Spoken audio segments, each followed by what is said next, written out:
Cumhurbaşkanım, Sayın Genel His Excellency the President, His Excellency Secretary-General and distinguished guests.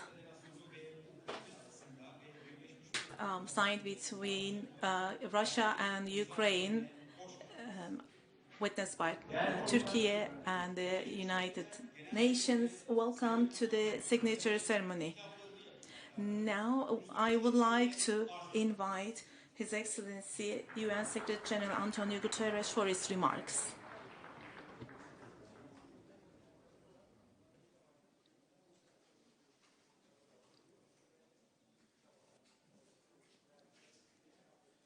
Your Excellency, President Erdogan, Excellencies, ladies and gentlemen. Today, there is a beacon on the Black Sea, a beacon of hope, a beacon of possibility, a beacon of relief in a world that needs it more than ever. I want to recognize and thank all those who helped make it happen.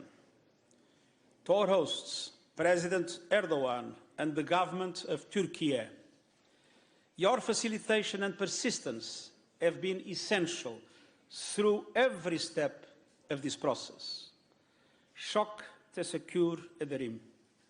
Thank you very much. To the representations of the Russian Federation and Ukraine, you have overcome obstacles and put aside differences to pave the way for an initiative that will serve the common interests of all. Promoting the welfare of humanity has been the driving force of these talks.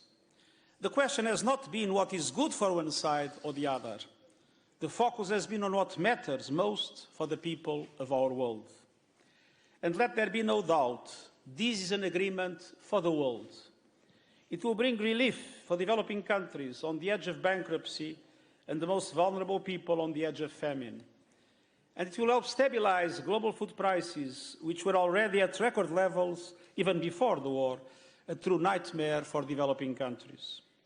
Specifically, the initiative we just signed opens up paths for significant volumes of commercial food exports from three key Ukrainian ports in the Black Sea: Odessa, Chebanovsk, and Yuzhny.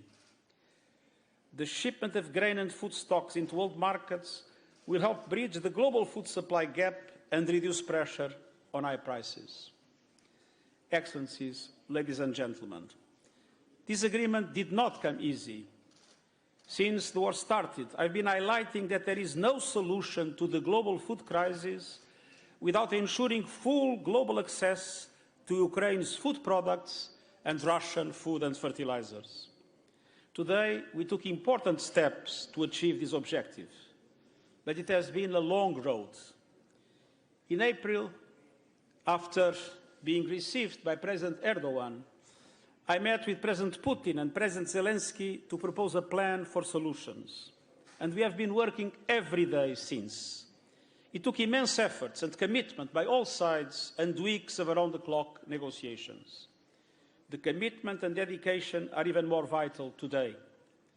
This initiative must be fully implemented because the world so desperately needs it to tackle the global food crisis. We count on the government of Turkey to maintain its critical role going forward, and I am here to pledge the full commitment of the United Nations. We will remain closely involved in working for the agreement's success. We are ramping up efforts to ensure the UN is positioned to deliver on its commitments. I am grateful for the work of the two UN task forces that developed a parallel, coherent and coordinated approach. One led by Martin Griffiths and the Secretary-General for Humanitarian Affairs, and including the International Maritime Organization, focused on the shipment of Ukrainian grains through the Black Sea. Today, we are announcing the establishment of a joint coordination center to monitor implementation of the Black Sea Initiative. The other task force, led by Rebecca Greenspan, Secretary-General of UNCTAD, centered on facilitating the unimpeded access to food and fertilizers originating in the Russian Federation to global markets. And it also resulted in an agreement. I urge all sides to spare no efforts to implement their commitments. We must also spare no effort for peace. This is an unprecedented agreement between two parties engaged in bloody conflict. But that conflict continues, and people are dying every day, and fighting is raging every day. The beacon of hope on the Black Sea is shining bright today, thanks to the collective efforts of so many. In these trying and turbulent times for the region and our globe, let that beacon guide the way towards easing human suffering and securing peace. Thank you. Birleşmiş Milletler Genel Sekreterine teşekkür ediyoruz. Thank you very much, His Excellency, Secretary-General.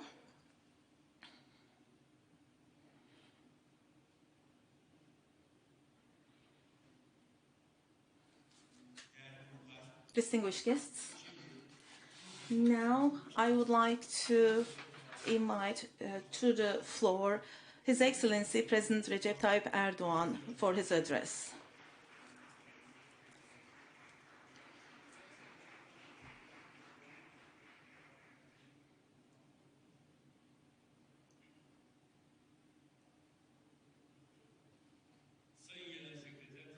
Distinguished Secretary-General, honorable ministers, esteemed members of the delegation, I greet you all with my most heartfelt feelings and respect.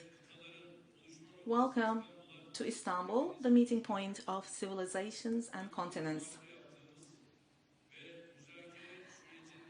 We're together again after the meeting we held on the 29th of March, which constituted an important turning point in the negotiation process. I'm very pleased to welcome you, our esteemed friends, back in Istanbul on another historic day. We are proud to be instrumental in an initiative that will play a major role in solving the global food crisis that has been on the world's agenda for a long time. With the text agreed upon today, from Africa to the Middle East, from America to Asia, we will contribute together to preventing the danger of hunger that billions face from all over the world. Ensuring world security of supply in agricultural and food stuff is important in many aspects. With this step taken, possible additional soaring prices caused by the loss of yield to be caused by current heat waves and drought will be prevented.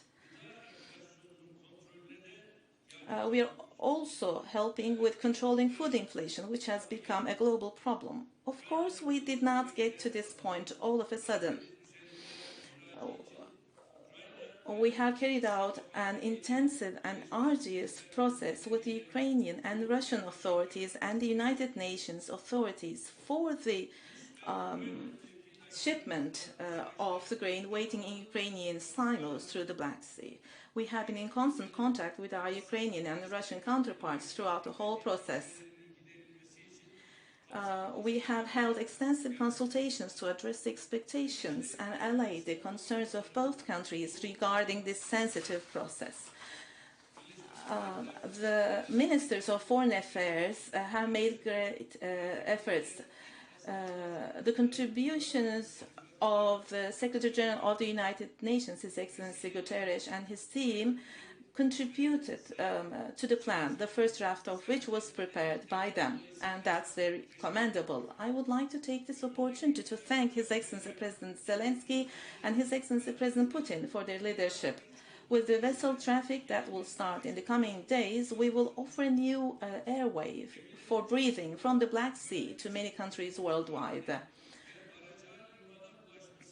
From the exit of the vessels to their safe transfer and arrival at the port of destination, consensus has been reached upon all processes. The execution and supervision of this extremely important plan will be carried out by the Joint Coordination Center to be established in Istanbul. The support of the international community is without doubt of great importance in the successful implementation of the plan. Distinguished friends, about 4 months ago, again in Istanbul, negotiations were held between Ukraine and Russia, and we made progress back then. And this raised hopes that the war would end. Unfortunately, the developments that took place after that meeting fueled the conflicts. We have been saying from the very beginning that there will be no winner in this war, that not only the parties but the whole world will suffer losses. The conflicts that have been going on without interruption for about 5 months and their global effects unfortunately confirm this prediction. As it drags on to silence the guns, we have more economic costs and also more human losses. The war not only adversely affects the parties and the countries in the region, but the whole of humanity, including those in the most remote corner of the world. However, we also believe that this trend is not destined. We want these conflicts, which cost the lives of innocents, to end as soon as possible. We all know that there will be no losers of a just peace.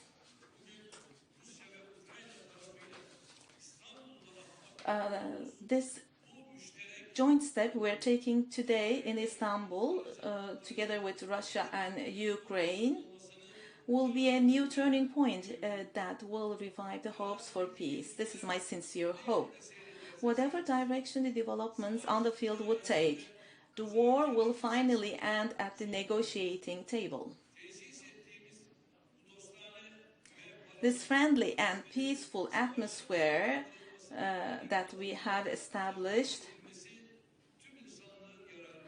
will be to the benefit of the whole humanity, and this will transform into steps aimed at ending the war. We will continue to act with the awareness of the responsibility our understanding of civilization imposes on us. We will continue to fulfill the requirements of being neighbors until peace prevails in our region. May God help us all. As I end my words with these thoughts, I would like to thank you again. Thank you all for your efforts. I hope that the deal that will be signed today will be instrumental for the good of our countries and all humanity. I also would like to express my gratitude personally and on behalf of my people to everyone who has contributed to the process to come to this day, and I greet you again with this respect. We would like to thank His Excellency President Erdogan for his remarks.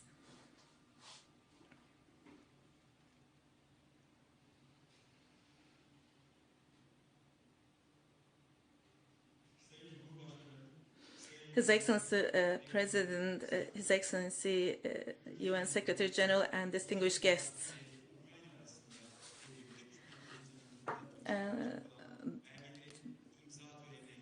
Now we move on to the signature ceremony of the documents to be signed between Russia and Ukraine and Turkey, to be signed between the Ministry of Defense of Russia and Ukraine under the witness of UN. The signature ceremony of the safe transportation of grain and foodstuff on behalf of Turkey, Minister of Defense Hulusi Akar, Minister of Defense Sergei Shoigu, representing Russia. On behalf of UN, Secretary-General António Guterres.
Şimdi de Now,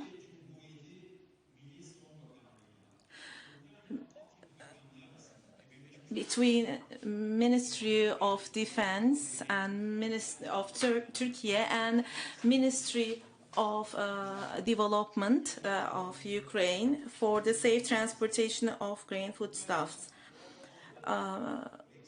Alexander Kubrakov from Ukraine, the Minister of Development, and from Turkey, Minister of Defense Hulusi Akar, and on behalf of the UN, António Guterres.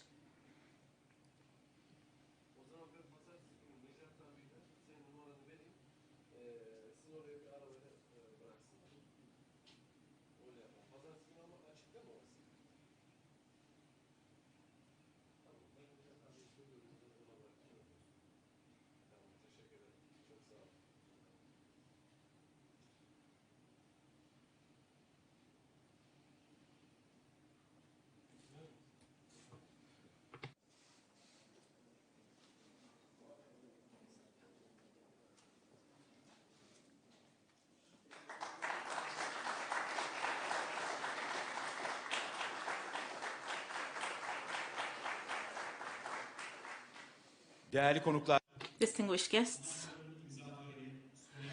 the signature ceremony is over.